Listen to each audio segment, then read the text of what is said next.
Howrah bridge. Kolkata শহরের গর্ব বলতেই প্রথমেই যে নামটা মাথায় আসে সেটা হলো এই হাওড়া ব্রিজ।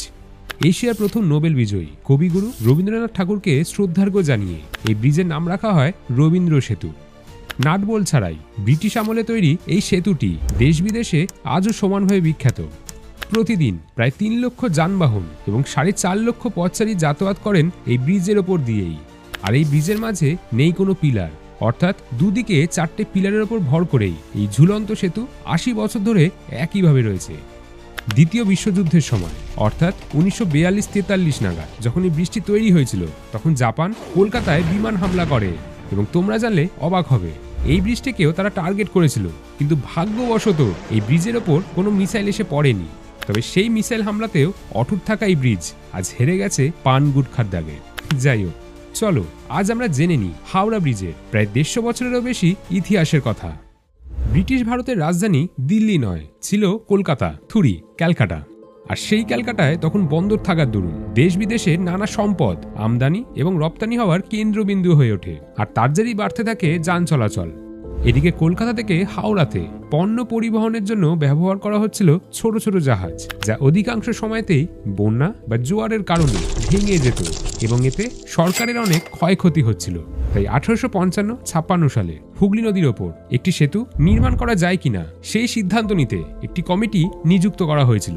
তবে 1859 থেকে 60 সাল পর্যন্ত সেই পরিকল্পনা স্থগিত রাখা হয়, কারণ সেই সময় ভারত জুড়ে চলছিল সিপাহী বিদ্রোহ। 1868-তে ফের এই পরিকল্পনা নতুন করে নেওয়া হয় এবং সিদ্ধান্ত হয় যে একটি ব্রিজ তৈরি করা অত্যন্ত জরুরি। ব্যবসা বাণিজ্য বাড়াতে এবং পণ্য সামগ্রীর বিনিময়কে সহজ করার জন্য 1855 সালে তৈরি হয় হাওড়া স্টেশন। এই হাওড়া স্টেশনের ইতিহাস নিয়ে অন্য কোনো একটা ভিডিওতে আলোচনা করব।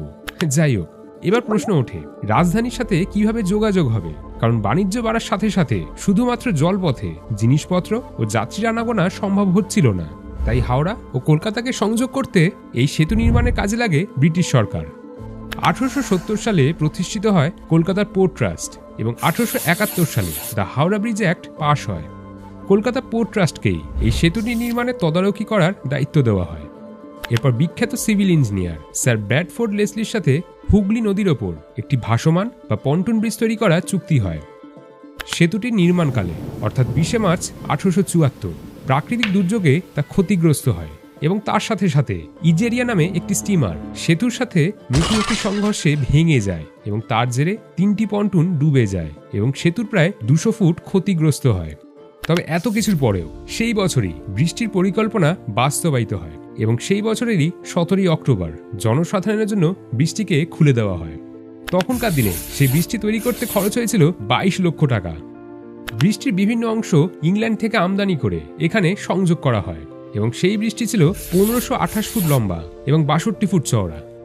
এর সাথে সাথে এখানে একটা তথ্য দিয়ে রাখি, রাতের বেলা যাতে কোনো জাহাজ গিয়ে ধাক্কা না মারে সেখানে, তাই মল্লিকঘাট পাম্পিং স্টেশনে ডায়নামোর সাহায্যে ইলেকট্রিক ল্যাম্পপোস্ট জ্বালানোর ব্যবস্থা করা হয়েছিল।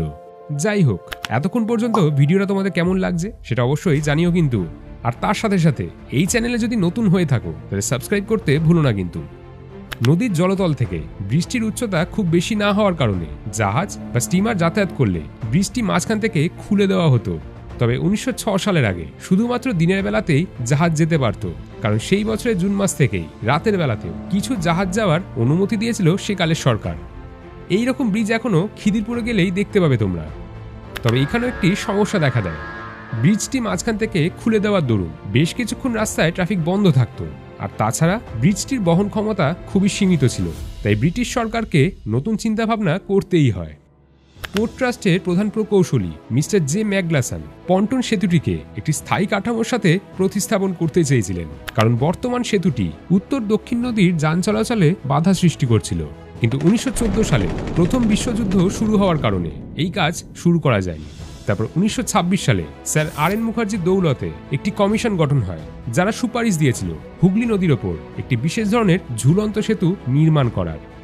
অবশেষে 1937 সালে রেন্ডাল পামার অ্যান্ড ট্রেটন কোম্পানির চিফ ড্রাফটসম্যান মিস্টার ওয়ালেন্টনের ডিজাইন অনুযায়ী শুরু হয়েছিল বর্তমান হাওড়া ব্রিজ নির্মাণের কাজ। সেই ব্রিজ নির্মাণের তত্ত্বাবধানে ছিল Cleveland Bridge and Engineering Company, আর সহযোগিতা করেছিল Braithwaite Burn and Jessop Construction Company. কিন্তু আবারও বাধা, 1939 সালে শুরু হয় দ্বিতীয় বিশ্বযুদ্ধ। ব্রিজটি তৈরি করার জন্য প্রয়োজন ছিল 26,500 টন স্টিল, কিন্তু মাত্র 3,000 টন স্টিল দেওয়ার পরেই ইংল্যান্ড থেকে বন্ধ হয়ে যায় স্টিলের সাপ্লাই। এদিকে ব্রিজটি বানানো অত্যন্ত জরুরি। সেই সময় এগিয়ে আসে ভারতের Tata Steel company. Sir Nowroji সাকলাতভালার তত্ত্বাবধানে তারা প্রস্তুত করে বাকি 23,000 টন হাই টেনশন স্টিল, যেটিকে টিসক্রমও বলা হয়। প্রায় 3,33,00,000 টাকা খরচ হয়েছিল এই ব্রিজটি তৈরি করতে, এবং সময় লেগেছিল প্রায় 8 বছর। 2,313 ফুট দৈর্ঘ্য, 71 ফুট প্রস্থ এবং 269 ফিট উচ্চতা এই হাওড়া ব্রিজে। অবশেষে দ্বিতীয় বিশ্বযুদ্ধ চলাকালীনই 1943 সালের ফেব্রুয়ারি মাসে জাপানিজদের সম্ভাব্য আক্রমণের ভয় অনাড়ম্বরভাবেই শুধুমাত্র একটি ট্রাম চালিয়ে উদ্বোধন করা হয় এই বিখ্যাত হাওড়া ব্রিজে। কিন্তু গতির সঙ্গে পাল্লা দিতে না পারায় 1993 সালে সেই ট্রাম চলাচল বন্ধ করে দেওয়া হয়। আর একটা মজার তথ্য দিই এখানে, দিনের বেলায় এই সেতুটি প্রায় 5 ইঞ্চি প্রসারিত হয় এবং রাতে সমান দৈর্ঘ্যে সংকুচিত হয়। সেতুটির আরেকটি বিশেষত্ব হলো প্রবল বাতাসে এই সেতুটি কিছুটা বেঁকেও যায়, এবং তখনকার দিনে কাঠামোটি এমনভাবেই তৈরি করা হয়েছিল যাতে সেটি ভূমিকম্প সহ্য করতে পারে। তবে এতক্ষণে নিশ্চয়ই এই প্রশ্নটা মাথায় এসেছে যে একটি ব্রিজ কিভাবে এত বছর অক্ষত অবস্থায় দাঁড়িয়ে আছে মাঝে কোনো পিলার ছাড়াই। আসলে এটি একটি suspend type balanced cantilever bridge. ইংরেজ সাহেবদের লক্ষ্য ছিল এমনভাবে ব্রিজটি তৈরি করতে হবে যাতে এই ব্রিজের নিচের অংশে কোনো পিলার না থাকে। আসলে গঙ্গা দিয়ে ভেসে যাওয়া জাহাজ বা নৌকা চলাচলের ক্ষেত্রে যেন কোনো সমস্যা না হয়, সেটাই ছিল তাদের মূল উদ্দেশ্য। ব্রিজের শুরু ও শেষে 4টি করে পিলার থাকলেও মাঝে সেই কারণেই কোনো পিলার নেই, অর্থাৎ এই ব্রিজটি ঝুলন্ত অবস্থায় রয়েছে। 24 June 2005 Ganga water transport private লিমিটেডের অন্তর্গত একটি ব্যক্তিগত কার্গো জাহাজ এমভি মণি জোয়ারের সময় সেতুর নিচ দিয়ে যাওয়ার চেষ্টা করে এবং একটা দিক প্রায় 3 ঘন্টা আটকে থাকে। এর ফলে সেতু স্ট্রিঙ্গার এবং অনুদৈর্ঘ্য গার্ডারের ক্ষতি হয়। 40টি ক্রস গার্ডারের মধ্যে কয়েকটি ভেঙেও যায় এবং তার সাথে সাথে 4টি ট্রলি গাইডের মধ্যে 2টি এবং ঢালাই করা বেশ কিছু কাঠামোর অংশ ব্যাপকভাবে ক্ষতিগ্রস্ত হয়। ক্ষয়ক্ষতি এতটাই মারাত্মক ছিল যে ক্যালকাটা পোর্ট ট্রাস্ট ইংল্যান্ডের সেই রেন্ডাল পামার অ্যান্ড ট্রিটন লিমিটেডের কাছে সাহায্য চায় এবং তার সাথে সাথে স্টিল অথরিটি অফ ইন্ডিয়াকে অনুরোধ করে হাই টেনশন স্টিল পুনরায় তৈরি করে দেওয়ার জন্য। ব্রিজটি সারাতে প্রায় 1 বছর সময় লেগেছিল এবং প্রায় 50 লক্ষ টাকা খরচ হয়েছিল, আর মেরামত করেছিল সেই রেথওয়েট বার্ন অ্যান্ড জেসাপ কনস্ট্রাকশন কোম্পানি। বর্তমানে এই ব্রিজের রক্ষণাবেক্ষণের দায়িত্বে রয়েছে কলকাতা পোর্ট ট্রাস্টি, যারা ইস্পাতের পিলারগুলিকে ফাইবার গ্লাস দিয়ে ঢেকে পরিষ্কার পরিচ্ছন্নতা বজায় রেখেছে। তাহলে বলো, আজকের এই ভিডিওটা দেখে তোমাদের কেমন লাগলো, আর কারা কারাই বা জানতে হাওড়া ব্রিজের এই ইতিহাসের সম্বন্ধে? নিজেদের মতামত জানাতে ভুলো না কিন্তু। আর ইউটিউব এবং ফেসবুকে গিয়ে লাফালাফি চ্যানেল এবং ফেসবুক পেজটি ফলো করে নিয়েছো তো? কারণ সেখানেই আসতে চলেছে এই ধরনের আরও নানা ভিডিও।